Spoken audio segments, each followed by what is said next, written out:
Welcome to the Learning Pines YouTube. We hope this video helps.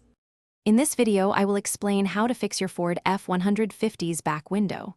First, assess the damage to determine if it's a crack, chip, or shattered glass. Small chips might be repairable, but larger cracks or shattered windows typically require a full replacement. Gather your tools, including a pry tool, a Phillips head screwdriver, and a strong automotive sealant. Having the right equipment makes the job much smoother and safer for you. Next, we'll focus on safely removing the damaged window. Begin by carefully prying off the interior trim panels surrounding the window opening. Be gentle to avoid breaking any clips. If your F150 has a power sliding window or defroster, disconnect those electrical connections. Then, using a specialized cutting tool, carefully separate the old window from the truck's frame, ensuring all adhesive is cut through. Now, let's prepare for the new window installation.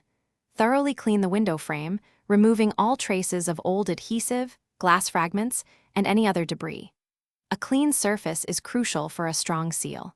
Apply a consistent, even bead of automotive-grade urethane adhesive around the entire perimeter of the window frame. Make sure the new window itself is perfectly clean and free of any smudges. Finally, it's time to install and seal your new back window. Carefully lower the new window into the prepared opening, aligning it precisely. Apply gentle, even pressure around the edges to ensure the urethane adhesive creates a strong, watertight seal. Avoid moving the truck for at least 24 to 48 hours, allowing the adhesive to cure completely for maximum strength and durability. You've got this. Thanks for watching. Consider subscribing if we helped you.